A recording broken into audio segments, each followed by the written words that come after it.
Welcome to the Inside Sales Enablement Podcast. Where has the profession been? Where is it now? And where is it heading? What does it mean to you, your company, other functions, the market? Find out here. Join the founding father of the sales enablement profession, Scott Santucci, and trailblazer Brian Lambert as they take you behind the scenes of the birth of an industry.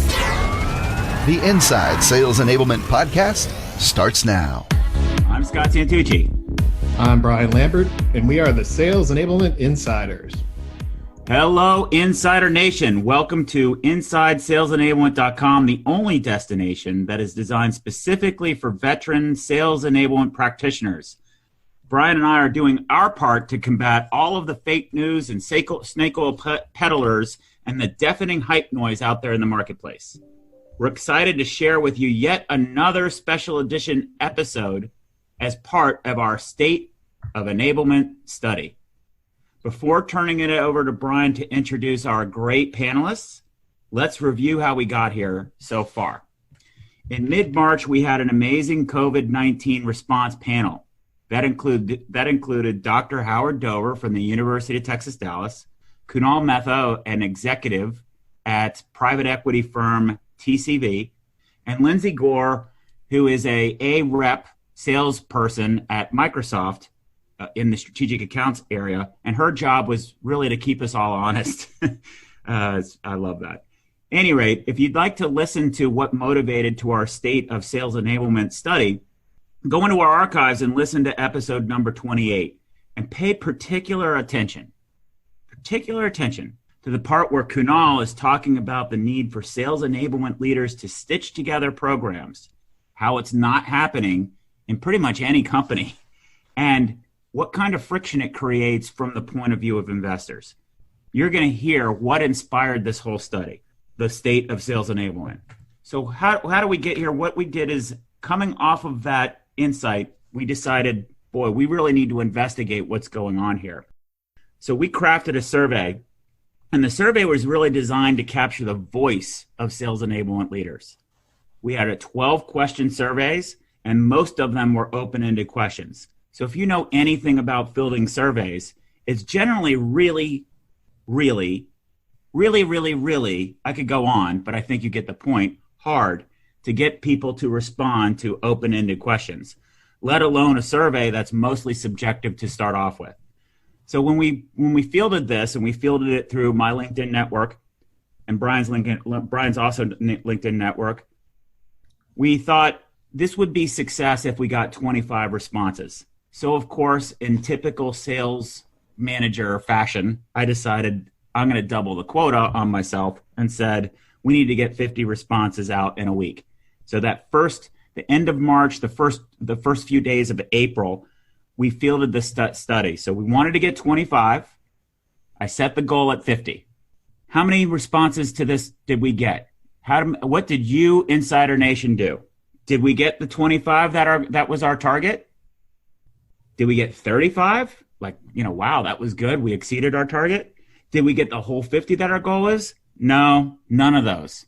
You, Insider Nation, gave us 70 responses within a week. Think about that. That's amazing. And it's all open-ended feedback, subjective feedback. Today, we've got 99 responses. Yes, some of us are the fashionably late crowd to parties. So that creates a high-quality problem. How do you analyze 70 responses when you were planning on 25? This is almost a 300% volume increase. How do you analyze all that? So we recruited or deputized, however you want to think of it, a guest analyst program. And what we're after and interested in are people who are veterans in the space, who are practitioners from all different walks of life or angles. So we've got CEOs from companies like HighSpot, Seismic, and Showpad looking at these responses and giving us input. We've got authors like Tamara Shank and Eli Cohen who are giving us their perspective. We've interviewed, so far as of this recording, I've personally interviewed over 20 leaders, including executives who run incredibly large departments in major multinational companies, which we'll hear about.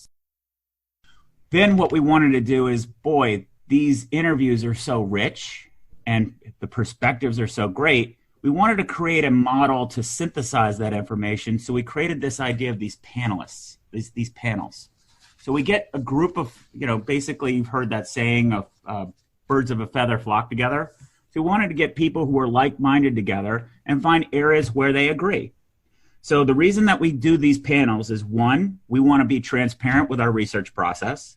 Two, we want to get information out to you, Insider Nation, as quickly as possible so you can follow along with the information as we get it. And three, we want to tease out common themes across the entire community of sales enablement so that when we're prepared, we have a really effective findings presentation on May 19th. Please mark your calendars, May 19th. 11 o'clock a.m. Eastern Time. Please visit www.insidese.com to register. You won't want to miss this event. I'm not, as of today, I'm not planning on sharing my slides or making a recording available, so please make sure you attend that. Okay, so what have we done so far in the terms of panels? So far, we've already published out our Enablement Experts panel with Tamara Schenk, Mike Kunkel, and Josie Mashburn. We've also published our Sales Experts panel of Skip Miller, Bob Apollo, and Steve Crepeau. We will be publishing, so by the time this goes out, we will also have published our practitioners panel with Siobhan Thatcher, Imogen McCourt, and Doug Clower.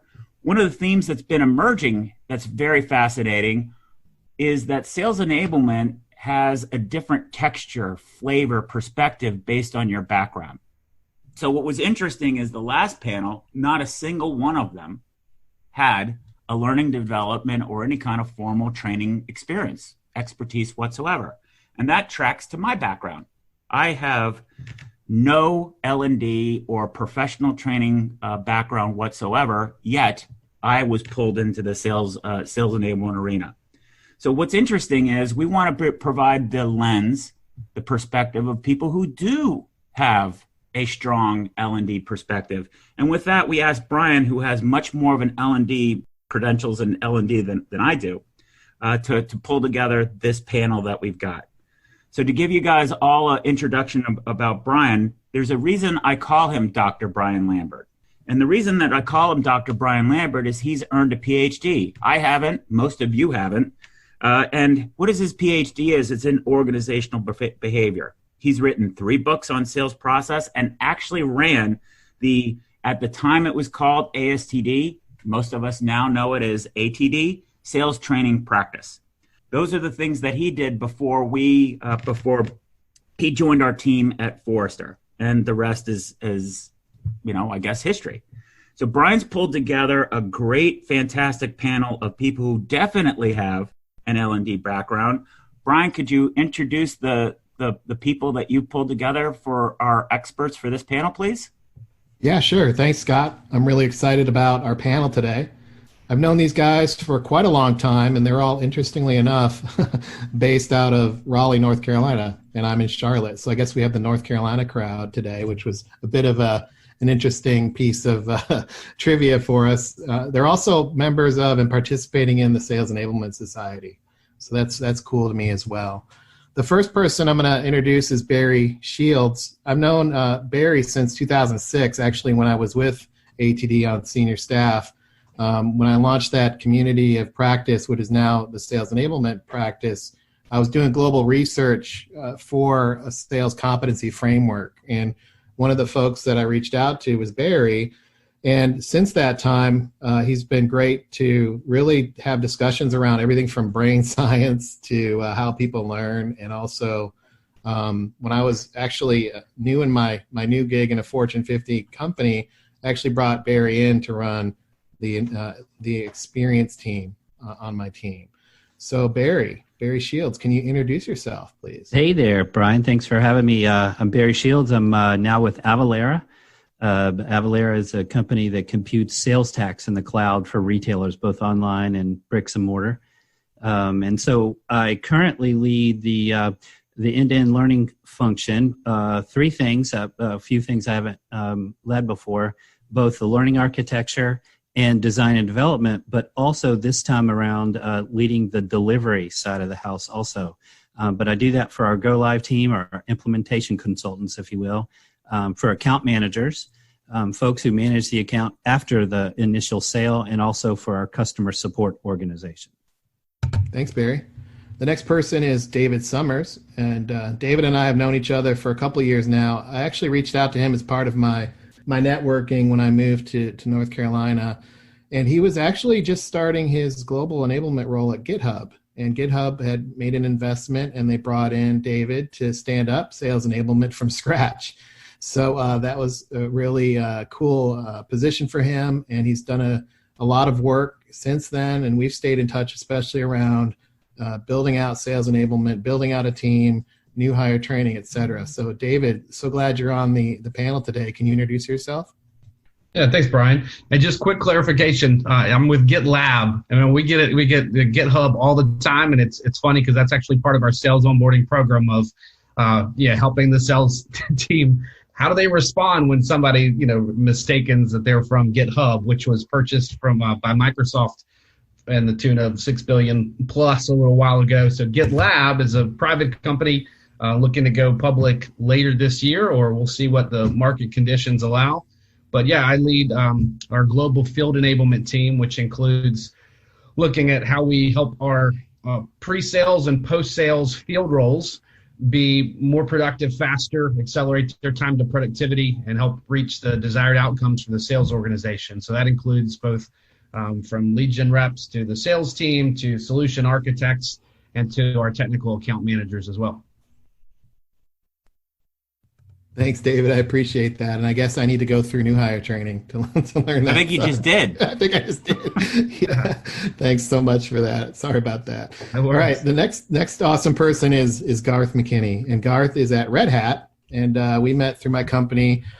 We actually had some folks on his sales team go through our sales management development program, interestingly enough, in South Africa. So one of those attendees introduced us to Garth here in the headquarters at Red Hat, and him and I have done some great whiteboarding sessions around the sales manager role, how to partner with sales, the performance and expectations that are coming in, and also they're going through the IBM merger. So that's been great to get to know Garth. And Garth, can you share a little bit about your background and welcome to the panel?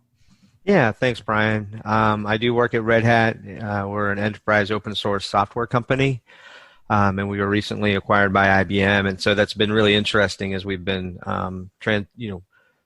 integrating in but staying separate, right? Because we are keeping our roots as an open source company while also working with IBM that has a lot of proprietary software. So it's been an interesting connection as we try to drive our culture forward and try to drive what made us famous while we're merging with this larger company. And that's really my role is a sales and services learning consultant for Red Hat. So I work with the sales leadership to kind of understand what can we do from a behavior and from a skills learning and kind of mindset perspective in order to drive the performance of their teams. And this is at the leadership level for their teams as well as down to the sales teams and everywhere in between. So that's what I do. Thanks so much, Garth. I appreciate it. And thanks everybody for joining. So my role on this is I'll be synthesizing at the end. I'm going to turn this over to Scott. And Scott, there you go, all from the tech industry, members of SCS, the L&D background, and they're all in the space of developing their sales teams. That's fantastic. And I can't help but resist the vibe that I'm hearing. It sounds like the Raleigh chapter is calling out everybody else to say, get in gear in terms of Sales Enablement Society, get in gear, get active, get engaged. So maybe that's what's going on, but that's fantastic. I love competition. What we're going to do right now is each of our respondents have been, or each of our panelists have been given the responses. So the 70, a spreadsheet organized of the information, and we're going to ask each of them very open-ended questions. So the first question, we're going to break this down into segments, and then each respondent or each panelist is going to get a chance to talk. And I'm going to do it in order. So the first question is to you, Barry. And then we'll get Dave's feedback and then Garth's feedback, and then we'll allow you guys to respond to each other. But I'm interested in just sharing your perspective of this question. Having looked at the survey findings, what are a few things that stood out for you? Yeah, I think one of the big things that stands out is folks are saying, what kind of business should sales enablement be? And a lot of the responses are saying that it's either a consulting business, it's a service business, or it's a coaching business. One of the things that weighs on my mind is I look even at Avalara and a lot of other companies I've been part of is that it seems like the manager isn't showing up, right? The sales manager is focused on reports. The sales manager is maybe selling themselves, or they're focused on things and not focused on outcomes. I think the sales enablement survey that you put together, especially aligned to the question, what business would sales enablement be, is the sales enablement team saying they're finding themselves doing a lot of coaching. When I came in, I didn't know that I was actually going to own a lot of the sales enablement piece, at least for account managers, but there's a counterpart who owns building things for the sellers, the folks who make the initial sale. And he's a single point of failure. It is a small company, but I asked him about what he was doing. And what I realized was he was a person without an L&D background, but a person who was a top performer who knew the complexity of sales tax, and it is really, really confusing and complex. And so he was spending all his time coaching. He has office hours. He has sessions that are meant on specific topics or products every Thursday and Friday. But beyond the office hours, he teaches those products. And then the people show up, and he finds himself really more coaching in terms of how to sell, or how to overcome depression if you're not meeting your quota, or how to have a conversation with your leader.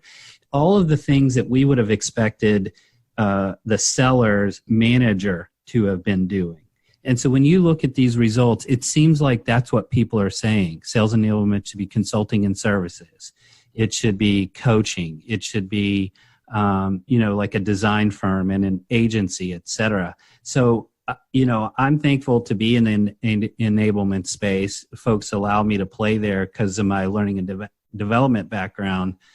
But it seems like we're saying maybe the issue is not with the sellers, but it's really with the managers and how they might enable their team. Wouldn't it be true that these teams could do a lot more, sell a lot more, if the managers stepped up for what we need them to step up to? Gotcha. Thank you, Barry. David, how about you? What was having looked at the studies, what was your reaction and what stood out to you? One of the things that even with, the macroeconomic context with everything happening with COVID-19, I left feeling really good about the percentage, the respondents that said, for example, it was about 90% of the audience said that he would, if sales enablement were a stock, they would either buy or hold. I think it was over half would buy, over a third would hold. So I wondered, going into it, my hypothesis was that perhaps there would be more cynicism. And there were some comments that talked about that of, hey, first thing to go when you're looking to cut and trim, given environments like this, then it is potentially perceived as redundant, right, or unnecessary.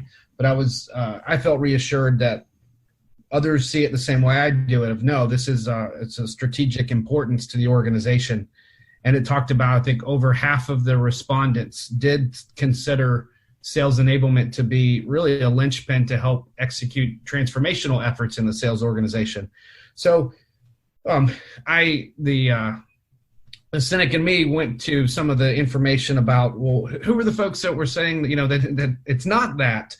And so I looked at the 10 of 70 folks that talked about how they believe it's peaked, and just trying to understand more about kind of what can we glean from some of the things that they were saying.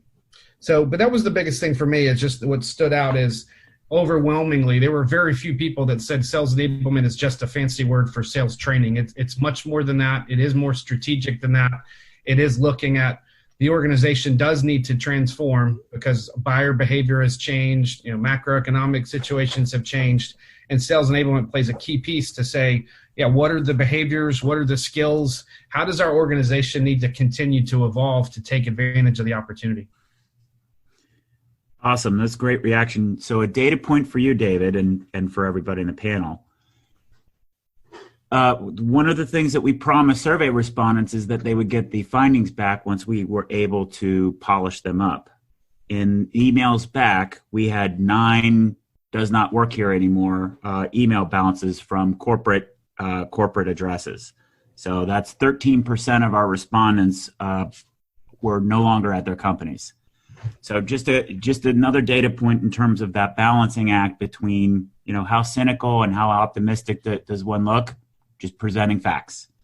So moving forward, Garth, how about you? What was your takeaways from the survey findings? Yeah, as I kind of went through it, there seems to be a real hope for the role of sales enablement. A lot of the statements were real positive. They were trying. It seemed like there was kind of a need for it, and kind of a hope that it could kind of help the organization out at each of the different levels of the respondents. Within that, there didn't seem to be a lot of clarity as to what sales enablement really was. Each person seemed to have a different point of view and seemed to be targeting a different element of sales enablement. And so I think there's a little bit of lack of clarity there. But at the same time, while it seemed like almost each person was making some assumptions about what they thought it was, there seemed to be a desire that whatever it was, that it worked because there is the need. And so as they were describing kind of what they're hoping for, that it was doing or talking about the value of sales enablement, there seemed to also be added to that an element that said, and we really need them to do this well. So it was a little bit more in the written responses, but I thought that was really interesting because I experienced that a lot in the work we do, where everybody has a different definition as to what it is or isn't or what it should be or shouldn't be. But it's rarely the issue of we don't need it. We absolutely need it, whatever it is kind of the outcome that I hear mostly. So basically it's, hey, we know we got something and we need it, yep, but we don't really know what it is that we need. We hope it'll work out, but we're not really sure what it is. Yeah, and then with that, each person says, oh, I mean, I guess if you point blank people, they would say, well, I think it's this, but that very likely would be different than the person sitting next to them. Gotcha. So with that, Barry, what are your reactions to what David and Garth said? Well, with regard to what you were just talking about, I think it depends on who's on the team and at a point in time. I saw at Cisco, we had just a group of individuals that were sort of creating and that was when I met Brian, charting the path for sales enablement. Then there was the Great Recession, and there was a reorg, and we had early retirement and layoffs, and then all of a sudden sales enablement is owned by a new crop of folks, and those folks have a different set of skills. And so now you have to reset expectations with stakeholders, and so now sales enablement is being reinvented. And what happened there in 2010, marketing, I don't know, they had some folks who were pushed out of the marketing group, but they were still pretty talented. So they fell into the sales enablement space. And then those people who came from marketing were competing with the new group of sales enablement talent. And again, it's just a churn and swirl as it relates to what talent you have at a specific point in time. And stakeholders really get frustrated with that because they're asking, where's my old team? My old team was innovating, and we wanted to create a product out of what that sales enablement team was doing. The new team is, a group of folks that really aren't that talented. And so now we found this vendor, and we're going to outsource things for a little while to that vendor. And then there's another reorg. And so I think that co-opetition with marketing is a contributing factor. And I came, to Avalara, and, something different is going on, and maybe they don't, at least right now, have the same level of talent as, a larger firm does. So I think everybody's in a different situation based on the talent that corporation has at that moment. Thanks, Barry. David, what were your reactions to Barry and Garth? Yeah, I think it makes sense. And one of the things that stood out in looking at some of the data was, I guess, to Garth's point about people coming at it with different perspectives. I would agree with that. Of there are different flavors of it, and I think maybe that's an indication still of kind of being early in the maturity model of what is sales enablement. There was one of the comments in the survey responses that talked about, I think it was in the section, hey, what should we have asked that we didn't? And somebody said something about value chain analysis and gap analysis with that value chain. Well, it begs the question, wait, what is the sales enablement value chain? And maybe it's similar to what Garth had commented on. If you ask 5 different people what the sales enablement value chain is, you get 5 different answers. And so I think doing a gap analysis is all well and good, but gap analysis relative to what? And so I think there's still an opportunity just where we are at with the function at a whole of just kind of where it is in terms of the maturity curve to get more standardized, more refined around what is the sales enablement value chain? What's the scope of what it includes, what it doesn't, et cetera. Gotcha. Thank you. And Garth, what was your reaction to Dave and Barry? Yeah, I had actually a similar response as I heard kind of David describing as he was talking to this with regards to there seems to be a lot of value to it from like the question about the stock question. And it did catch me by a little bit by surprise that there was so much positivity, because we often hear opinion fluctuate back and forth where on one hand there's positive opinions of sales enablement, and on the other hand it's like they're not doing what we want or as much of what we want, and that seems to oscillate back and forth depending on who you're talking to and when you're talking to them, because it is difficult for in our company, sales enablement is a very, very small team, and the resources we have to put against it are relatively small compared to what you would expect in an organization the size of ours. And so you can't be everything to all people by any stretch. And so it was nice to see within the survey that there was such a positive opinion of the state of sales enablement, and there wasn't a lot of, let's scrap it and go back to a previous time. There was a lot of, this is something we need to do better at.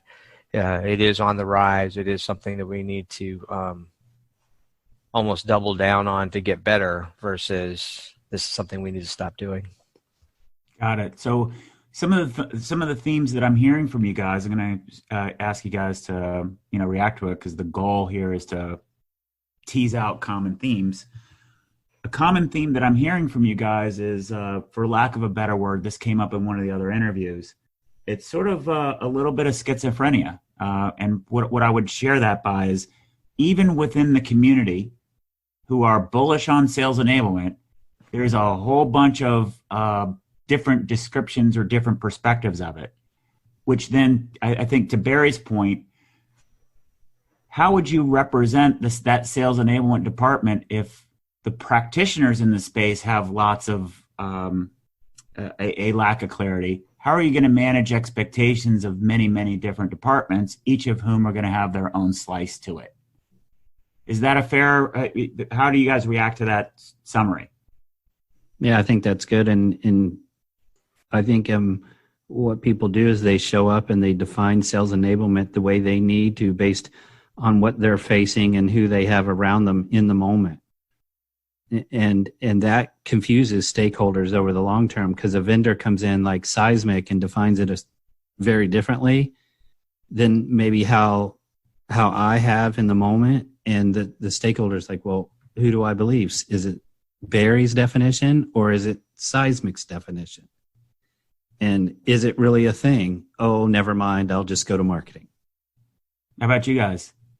Dave?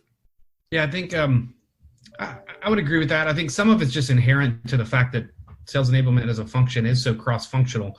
And so it's not like organizations are starting from scratch. There are elements of, whether it be defining process and looking at processes and tools to support enablement, whether it's bringing in the performance management aspects and how adults learn, whether it's looking at how do you enable the sales team to optimize some of our marketing investments with activating campaigns with customers. I mean, so everybody has, yes, there's a little bit of schizophrenia, but I don't necessarily think, maybe that's too harsh of a word, maybe not, but I think every organization starts at a different place. So it's a matter of understanding kind of what all the different flavors of enablement are, understanding what the desired outcomes of that organization are, and then understanding kind of where is the starting point, and then figuring out a tailored strategy for your organization based on those inputs. Gotcha. Thank you. How about you, Garth? Yeah, I would agree with that. I think that sales enablement, it is a new enough of a discipline, yet it uses words that people understand inherently. And so there is the ability to have a lot of preconceived ideas as to what it is, even before you have definition of it. And because it does sit between the sales team and marketing and operations, it does end up, like, how much does it bleed into which area really depends on the company, like David was saying. And so I think there's a natural kind of ambiguity if you look at it from a general sense, and it is really the role of the enablement team to create clear definition as to what it means to this organization and to reinforce that. Now, what we've found is that as we've created that definition and created that scope, then the teams around those roles have also then had to or have stood up their own enablement teams to cover the things that weren't covered by the sales enablement team. And that's like either by under resourcing that sales enablement team or not giving them enough of a mandate or things like that. So I think having greater clarity as to what the role and the discipline of sales enablement is within an organization is useful. Like when you talk about finance or IT or marketing, you have some pretty good ideas in your head as to what those roles do. And I think there's a lot more ambiguity around sales enablement. So I think that's something that will happen just with maturity in that role. But also, a key part of it is making sure that sales enablement team is actually enabling the organization, the company, to understand what their role is and where they play and where they interlock with these other teams. So that's something that we as enablement experts really need to take as our responsibility to reduce the confusion.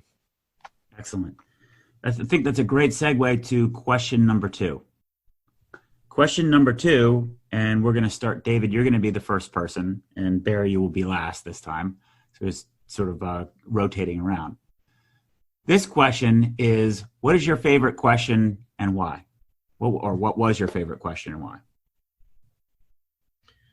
My favorite question was the one around which business strategy should sales enablement pursue. And it was interesting just to see the dichotomy of two different answers. It was either operational excellence or innovation. The reason I liked it so much, right, even just going back to some of like the Peter Drucker basics of strategy, like you can't be everything to everybody. So really, where do you want to focus? And I recognize coming into it, I've got my bias and perspective of thinking, I'm in one of those two camps. And so I was really curious to see, well, I wonder what enablement looks like if I'm in that other camp. Like, what does that look like, and what strategies are those leaders pursuing? So that one I hadn't given a whole lot of thought to, even though Brian and I had talked earlier about the whole business and a business concept, and it's fundamental to what is your strategy, but just hadn't thought about it like kind of pitting innovation versus operational excellence like that against each other. So I'd love to learn, kind of dig more into that to see how folks respond. I didn't look at every single answer, but I'd love to spend some more time with the data to figure out what are those two different perspectives, and what does sales enablement look like from those two different camps. So what's interesting is the reflection of, if I were to run sales enablement as an innovation lab versus running sales enablement at like Southwest Airlines, what would that look like? The people whom that question was their favorite did exactly the pattern of thought. I could have replaced your words with pretty much anybody else, and the people who liked that question the most had that same kind of thoughtfulness. Where did you come down on it? What was your original going, and then by reacting and having to think through it, what were some of your reactions? In terms of which camp am I in? Right. Yeah, I'd say so. I'm more risk averse. I'm more conservative. I was taking the approach of operational excellence. This is about understanding the process and looking at, all right, well, for us to get the desired outcomes, what are behavior gaps and knowledge gaps that we need to close? Of given the existing things, I haven't traditionally approached it to say, well, how can I reinvent the process to be even more efficient, right? Or turn things on its head to innovate differently. It's more about just really seeking to understand and optimize kind of the current, mental framework of how all this stuff works together. Awesome. Thanks. And thanks for letting me put you a little bit on the spot there. So Garth, how about you? What was your favorite question and why? I got to admit that who are you? I mean, a deep existential question in the middle of a survey got my attention first. But then the response options were a little bit more plain. So maybe I'll pick another one. The one that I really kind of liked was the which of the statements matched your opinion of sales enablement profession? Has it peaked? Has it declined? Or is it on the rise? And I was surprised because I realized that that as a profession, it is a little bit newer than a lot of them. But it has been around long enough that I thought that the pivot on this would be a lot stronger towards it has either peaked or in some cases it might have declined. But it was nice to see that, the state of sales enablement from the respondents' point of view was that it is growing, that it is on the rise. And to me, that means there's a lot more that we can do, and there's the need for us to do it. Excellent. Thank you so much. And Barry, how about you? What was your favorite question and why? Well, I always like to see, where folks are providing the most tough love feedback. So I like, why is sales enablement on the decline? That seemed to get folks really to open up. And one of the responses was, it seems that sales enablement is getting fused with sales and marketing, and the availability of tools is going to result in a decline. And also just when things get tough and cost is an issue, the enablement and the training is always the first to go. And I've kind of experienced that over time as well. I was meeting with Seismic last week, and they were showing me an implementation of their tool and how they were tapping into the marketing brand folder and the content that was exposed on the internet and both the intranet and pulling it all together like the Degreed platform does. And I realized that, yeah, you're right. Once these tools get a bit more mature, and if they're implemented well, marketing leaders, the CMO, for example, for our company, is actually saying, why would you need sales enablement if I implement Seismic in the right way?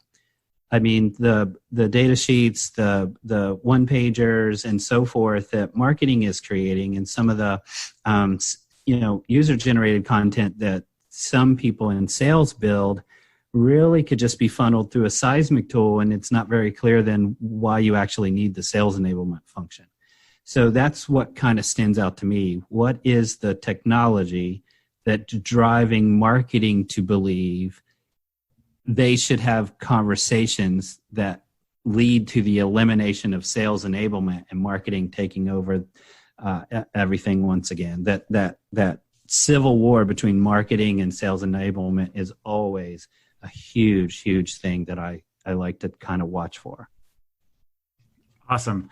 So David, you went first. What are your reactions to Barry and Garth's reaction to their favorite questions? I'll respond to Barry's. I actually really like that question too of the cynic in me. Like I said before, I want to go to, all right, who's not thinking like I am, and why are they thinking that way? So the question of, why do you think it's on the decline? But I actually honed in on a different response. So rather than the sales and marketing and tools piece, there was a response or a couple of responses that talked about just that age-old conundrum of like activity versus results. And that one hit home, really for me. I think there's still a huge opportunity in the industry for, I think that there is this, and this is a gut reaction, not based on data, but I believe that sales enablement professionals, there's a difference in kind of how we would approach the kind of consulting and services and advice that we give to sales leaders in terms of dissecting, knowledge and behavior gaps to get to desired outcomes. I think there's a gap between what sales enablement leaders think and then what sales leaders think. I think oftentimes I still find myself, getting the question of, well, hey, can I just see your calendar? Can I just the calendar of things that you're delivering? Where's the list of all the stuff that you're doing to support the organization? And I really want to to change that conversation to where, yes, there is some degree of having a regular cadence of continuous learning and development, but it's not about activity, it's results. And I think that's where, in terms of it being on the decline, I think myself included, all enablement functions are challenged with how do we quantify really the impact that we're having and be able to show, with demonstrable proof that this is having a positive return on investment. And it's not easy. We're making strides, but to me, that's the kind of the biggest risk I see of just being able to substantiate the value. Awesome. So how about you, Garth? What was your reactions to your peers and what their favorite question answers were? Yeah, I really did like the question around the which business strategy should sales enablement follow. I think because in my company that discipline and it is kind of in the early stage of its maturity, so it is largely around the operational excellence. And I think once you get some of the block and tackle stuff in place, there's driving the innovation is where you get the real return on investment. So, it starts off with simple training programs that we're driving everybody through.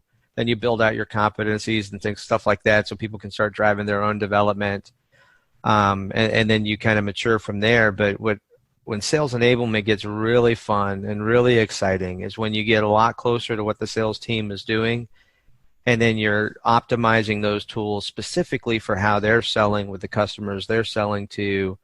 And so that you get smart enough that when they're like, I wish I had a document that did blank, it would be right there waiting for them. It's kind of the ideal, so that you are the support in driving higher velocity in sales execution, but it does take time. So I appreciated David's perspective on that, and I think that, and I wonder if, which of those you would pick would also be directly connected with the maturity of your sales enablement organization and how they've actually taken over more of that sales enablement role, so that they're not just doing the programs and comms, but they're actually expanding it into more robust things where the tooling is more highly sophisticated to the needs of the seller, not just the needs of the marketing, which is how part of the reason why the sales enablement discipline even exists today is because people forgot the salesperson in the midst of all of this. So I thought that was a real interesting perspective, and I appreciate David bringing it up. And the idea of the tooling is really kind of interesting to me, and I think this is one that we struggle with. We struggle with this in from a training perspective. We also struggle with this from an enablement perspective.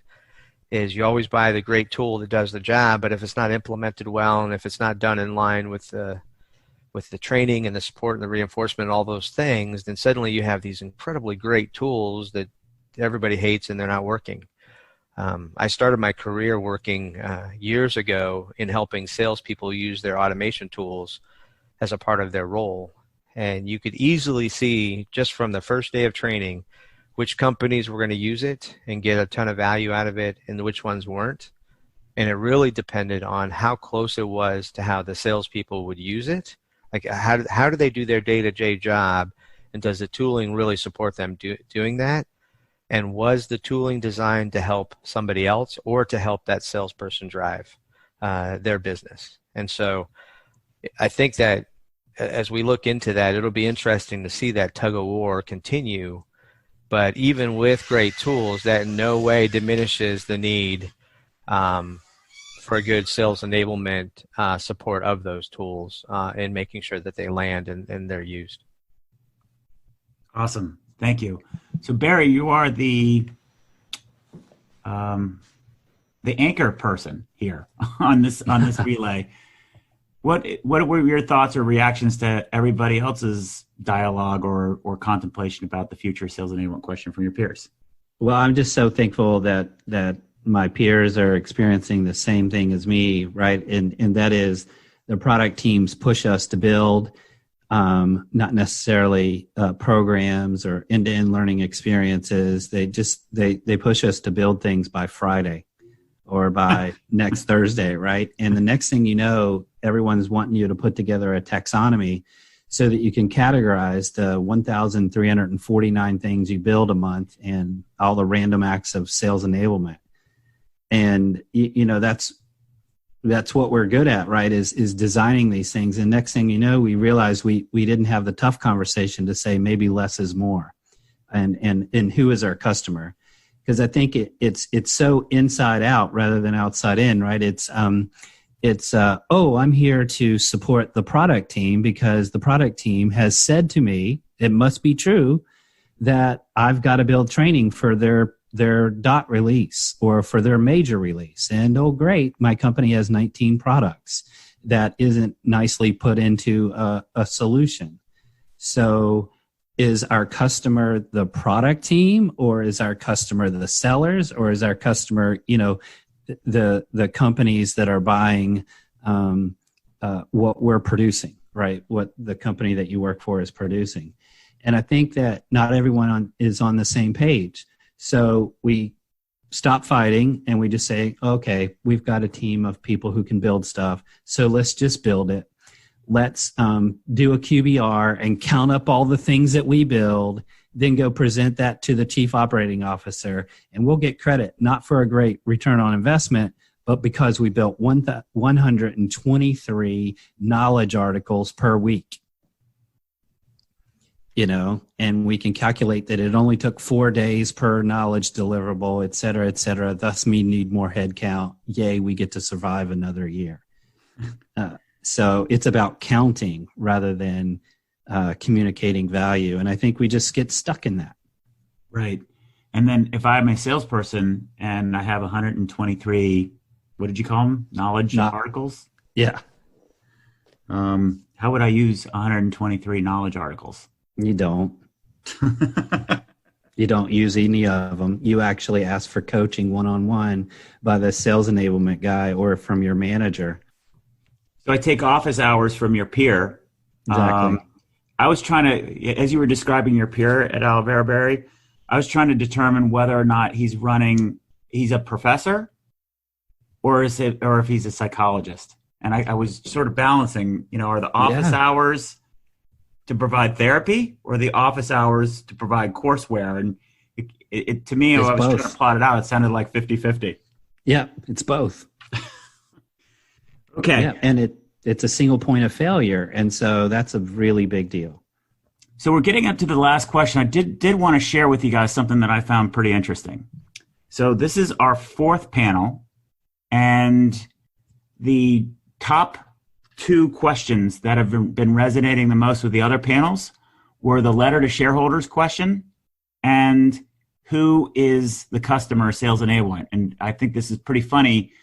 Skip Miller said, I thought that was the stupidest question until I read the answers. And it's pretty revealing.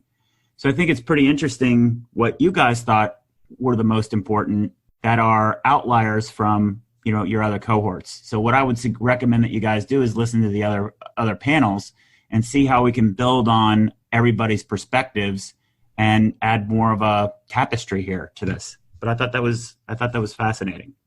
So with that as a backdrop, it's crystal ball time. I'm going to ask you guys to dust off your crystal balls. No, you can't take your magic 8-ball out, right? That's not what we're after. But your crystal ball, where do you see the future of sales enablement from here? So Garth, you're up now, and then we'll rotate back around. So Garth, tell us your crystal ball forecast of where you see the future of sales enablement from here. The future. I love that you sounded like Sarnak already. That's exactly right. I've got my hand, in kind of an arrow under my chin. I'm thinking deeply. Sounded like Super Scott, right?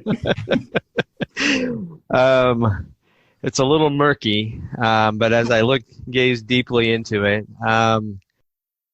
I think the role of sales enablement, and I have seen this theme over and over again, is that there is a real need to drive greater performance out of the sales team.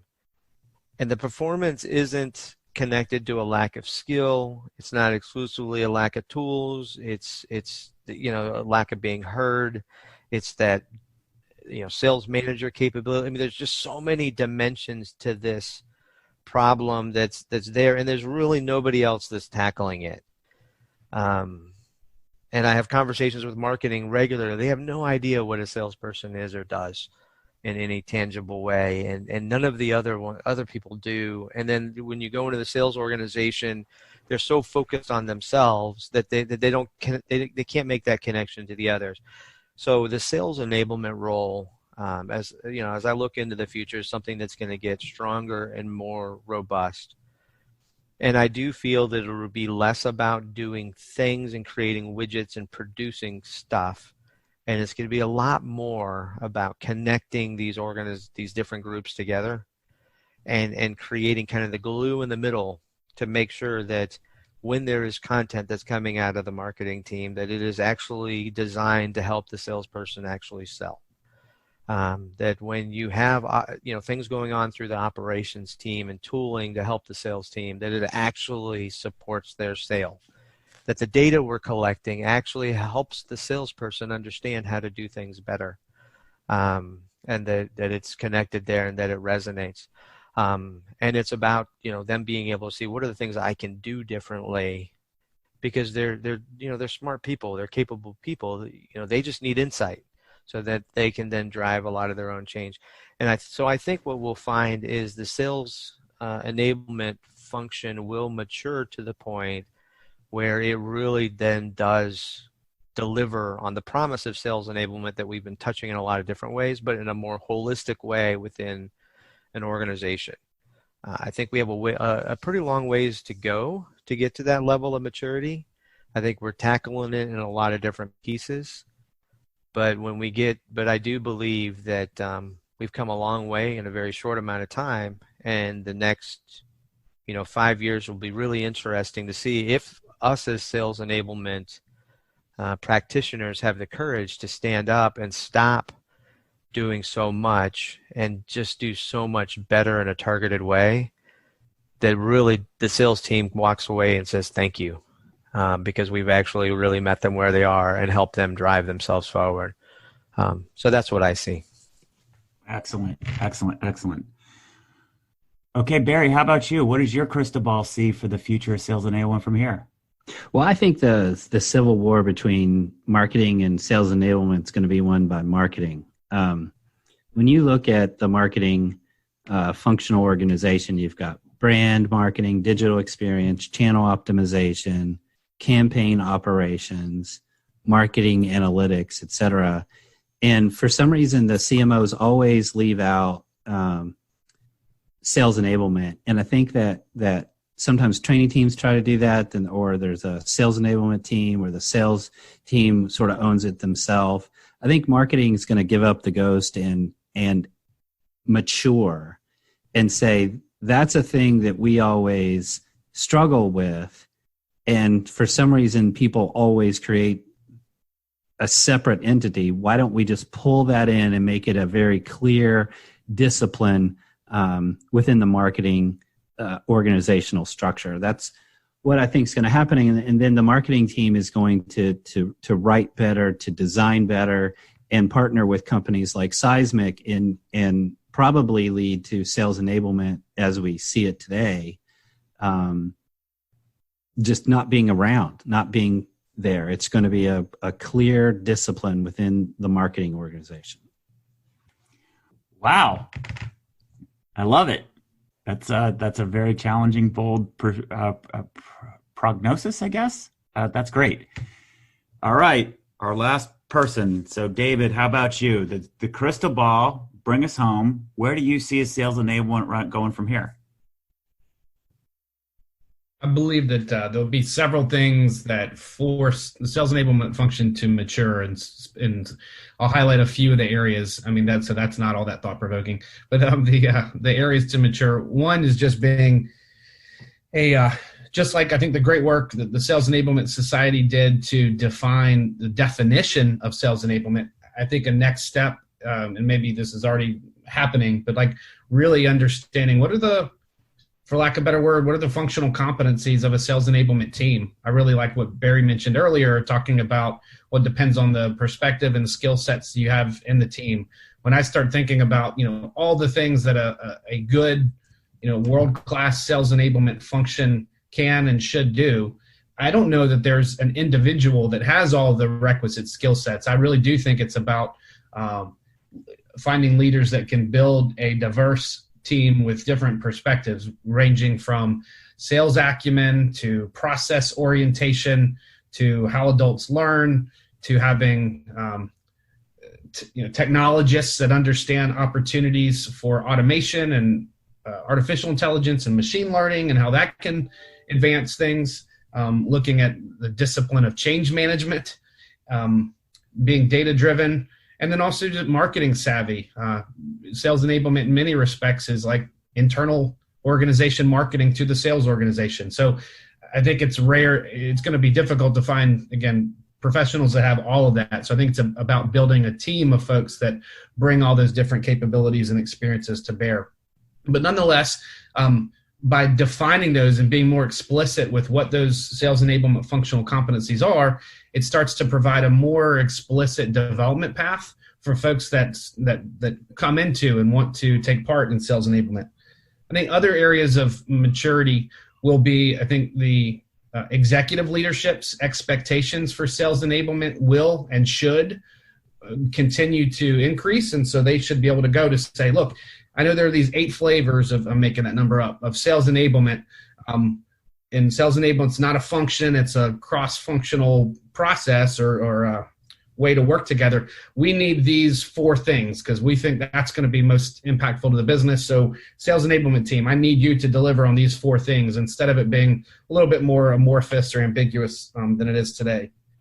I think the other pieces are, we've got to get more mature around metrics. So just like we enable the sales team today to have conversations with customers about understanding the delta between where they're at today and where they're trying to get to, identifying what the required capabilities are to get to this desired end state, and asking the customer to say, yeah, and how are you going to measure that? We've got to do the same thing with our internal teams to understand how are we as a sales enablement function going to be measured. And we need, it's not only on us as sales enablement professionals, but also, frankly, on the sales leadership team to look at, do we have the right sales data and sales analytics support to really take a look at, is this moving the needle or not? And so some of that's going to be more A/B testing, more pilots of, did this work, does this not, and a lot more just kind of agile work so that we fail fast. Things that work, great, let's continue to invest and improve it. But if it's not, okay, awesome, throw it out, let's try something else.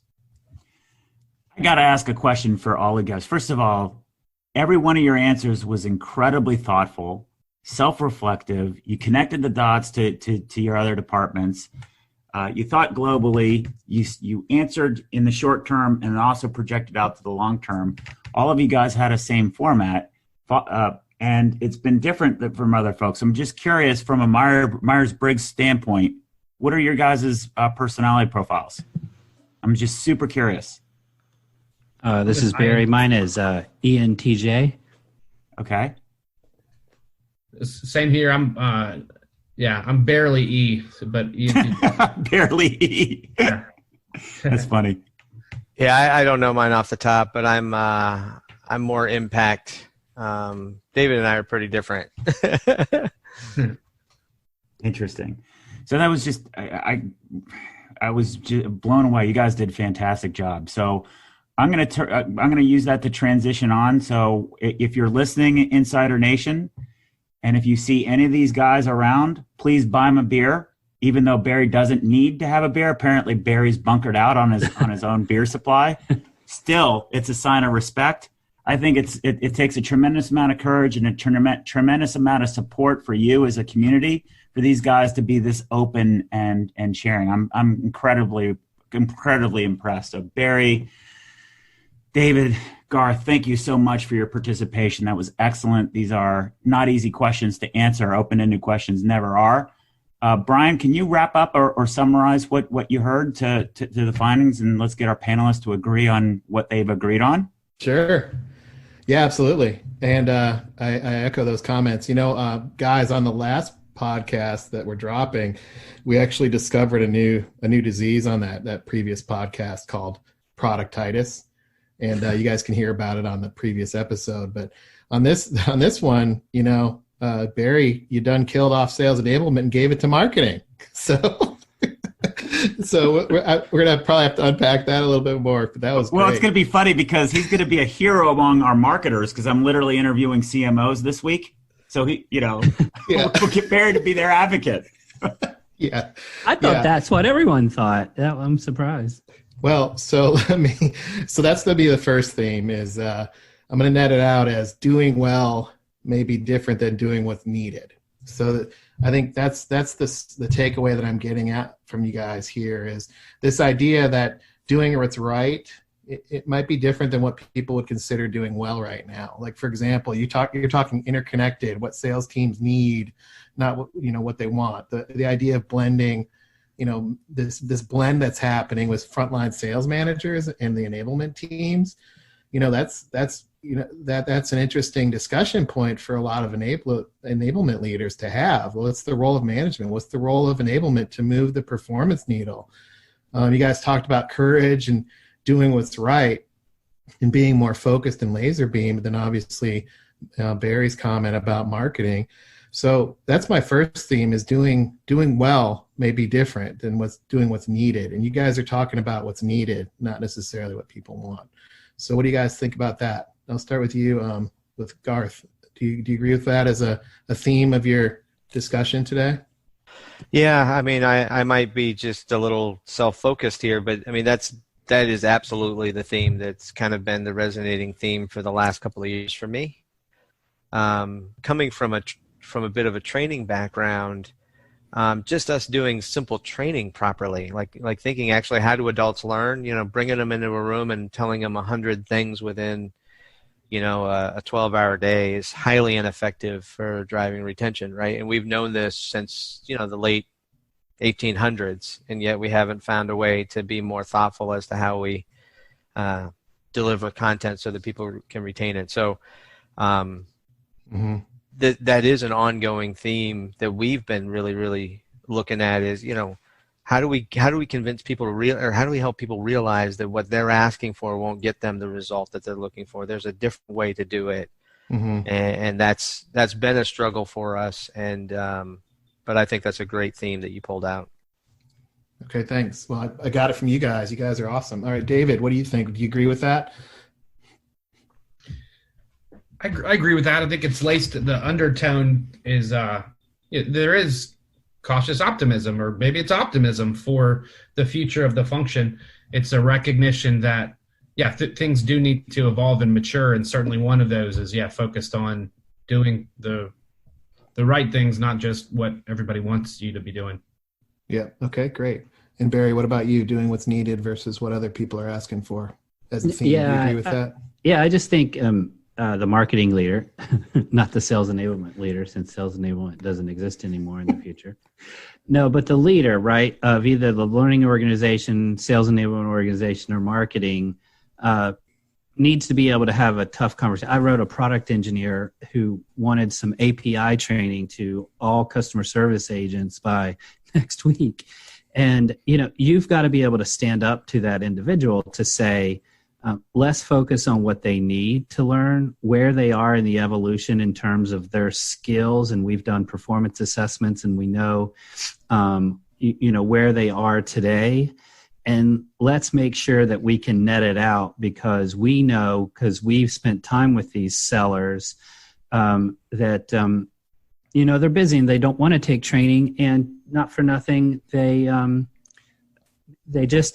can't keep a lot of this complexity in their head. So why the heck are we teaching them that anyway? Let's focus on the needs. And if you don't have a strong leader who can push back either on the CMO or the product team or whomever else is asking for it, then the individual contributors in the learning organization is going to just do what they know how to do, which is pump out a lot of content, and no one's going to be in the right place. So that's what I think. It really is about the leaders in the sales enablement organization, and if they can say no. If they can't, you're just going to overwhelm salespeople with content. Mm-hmm. All right, great.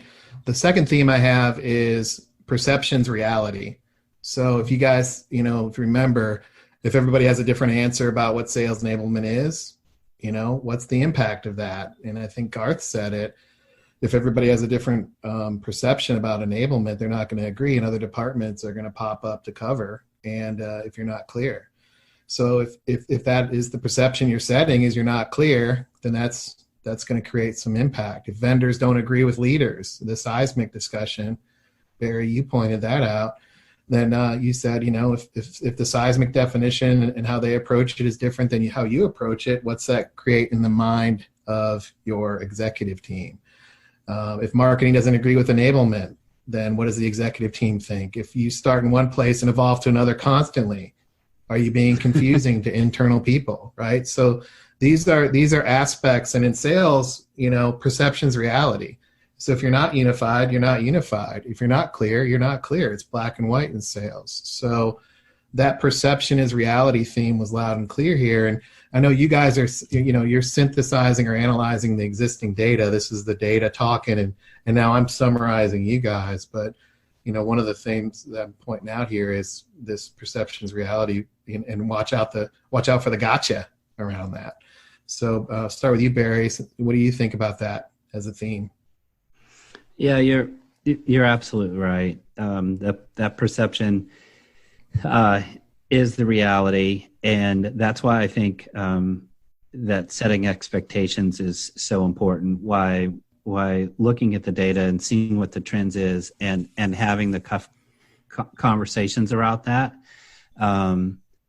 You've got to manage those perceptions and be able to connect the dots, even when you're just reading email, or you're seeing what people said on chat, or you're hearing back end stories about this person said, that person said, he said, she said. You really need to pay attention to some of that noise, because that gives you the detail on what the perceptions are and what negative value is being perceived by your stakeholders. If you don't manage that perception, you're not going to be successful, even if you can calculate and show the true return that's actually happening. Okay, great. Thanks. How about you, Garth? Perceptions, reality as a theme. Yeah, I think I liked your description of it a little bit better than the words of it. I think it's really about defining and creating clarity and over-communicating clarity.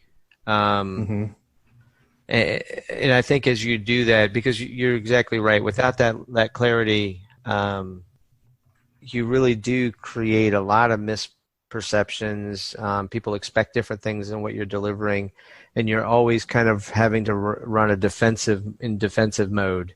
trying to justify what you're doing rather than having a clear plan based on clear expectations and then delivering on that. And I've just seen that over and over and over again in the sales enablement space. And so I do, I absolutely agree with the sentiment as the theme that we've been discussing. And clarity's being critical to that. Yeah, that makes sense. Like I think of the Lancioni stuff where it's just, communicate clarity, reinforce clarity. Like you can't be clear enough almost. And with a role that has so much ambiguity around it, I think that need to be clear is even more of a responsibility of the enablement team to kind of lead in creating that. Gotcha. And then David, what about your take on this?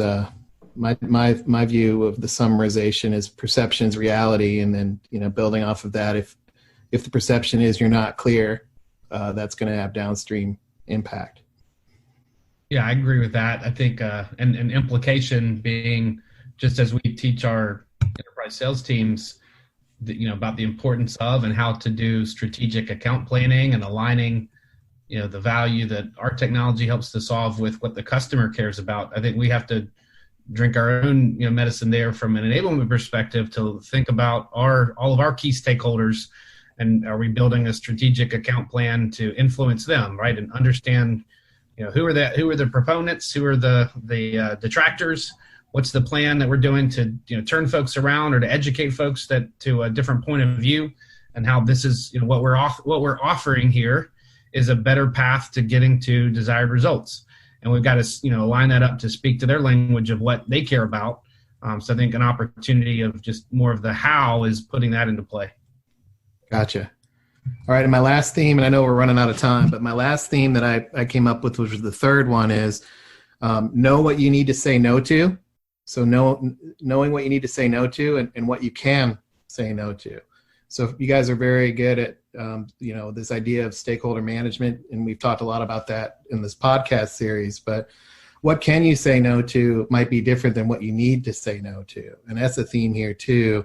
The value that you create sets an expectation that's placed on you. So if you're going to be supporting product all the time, you're the product support megaphone, that's the expectation that's placed on you. If you are part of the customer journey, or the product team and the seller, what are they buying from you, and what are you going to say no to? I think that was what Barry brought up. And then David was talking about this idea of building out what needs to be built based on what the sales team's asking for and what they need. And then I think it was either Barry or Garth said it, is less more. I think it was Garth, this idea of, if we're going to provide something that's higher quality, and how do you set an expectation around that? So, it's a bit of the chicken and an egg theme, but the netting it out is what the value that you create sets the expectation. In other words, know what you need to say no to and what you can say no to. That's the theme there. It's what can you say no to, and what do you need to say no to? So I'll just leave that open to any of you guys because we're running short on time. But what do you guys think of that third theme? Yeah, just for clarity, Barry said it first, and I piggybacked on it. So he was the one that reinforced the less is more, I think. And I think that's a great theme. I think it ties in really closely to doing, knowing how to do what's right. I think those tie in very nicely together. Sometimes what I like to do is I'll ask the sales leader or the support leader, what is your allotment of time for which we can deliver learning on a monthly basis? And they'll always cap it. Like they'll say something like 1 hour a week. And I actually use that to my advantage. And then, because when I go back to the prioritization and the governance with the product teams or whomever's trying to push things out, I'll use that to say, you're pushing more things out than we can actually consume. So you can continue doing that, and we won't, halt you from going live with your product, but no one's going to sell it. The the company needs to get its act together with regard to some kind of governance, because we don't have the 11th mile individuals who can actually do their job and keep up with the pace of the new things that are coming out. So I try to create a constraint and just make it easy for myself in terms of the pushback and saying no. Great. Those are great points. I'd just add, it's all about prioritization, which is the same thing I think of what you say no to. But it's like in terms of how are you prioritizing? How are you saying no to? It's got to be grounded in desired outcomes, kind of that level 4 metric that we're looking at. But it's also, I think, inherent that you have to have some kind of start with the end in mind. What's your architecture for what you're building, and thinking about it modularly so that when you say yes to something, you understand you're not just saying yes to that thing in and of itself in a silo. You're saying yes, and here's how it fits into the bigger strategic construct. Yeah, that's important, because that way they can go back and you can create a quote unquote first year experience, for example, for new folks that come in. Because I think that it's easy to create a path for new people, but what's hard is how do we keep existing folks who have great deal of expertise. How do we fit this ongoing training or ongoing enablement into where they already are, especially when the folks that have been around for like 4 or 5 years, they don't want to take any training at all. So you're right. If it fits into that, this is what the job role is and how you would come up to speed as a new person, then you're doing the right thing. Great. There you go, Scott. Those are the 3 themes for today. This idea that clarity is critical, know what you can prioritize, and know where your value is coming from. Great. Thank you, Brian. And just to wrap up, what is one thing that you learned? So I think we lost David. So Garth, how about you? It's one thing that you learned today. The state of sales enablement seems to be super strong still, and it's growing and getting better. With some of the pressures we have in the role, we feel like it's like maybe maybe there's too much pressure against us as we're moving forward, but it does look like things are moving positively in a good direction, which is exciting. Okay, how about you, Barry? Well, I killed off sales enablement and moved it over to the marketing org. So I looked at the data again, and what's interesting? No one said that. No one said what I said about killing off sales enablement. Nobody thinks that marketing and sales enablement are a competitor. And so that's something I learned. That I thought everyone thought that way. So that was a big surprise. Well, you haven't heard the feedback from the CMOs that I've been interviewing yet. So you're not a minority. Just put it that way. So thank you so much. This was a fantastic panel. Thank you, Brian, for a fantastic summary. So this is a wrap of our 4th panel of sales enablement leaders with more of a training and L&D background. Please make sure that you join us on May 19th at 11 a.m. You can register at going to www.insidese.com. Thank you so much. Stay tuned, Insider Nation, for our next panel. Thanks for joining us. To become an insider and amplify your journey, make sure you've subscribed to our show. If you have an idea for what Scott and Brian can cover in a future podcast, or have a story to share, please email them at engage@insidese.com. You can also connect with them online by going to insidese.com, following them on Twitter, or sending them a LinkedIn request.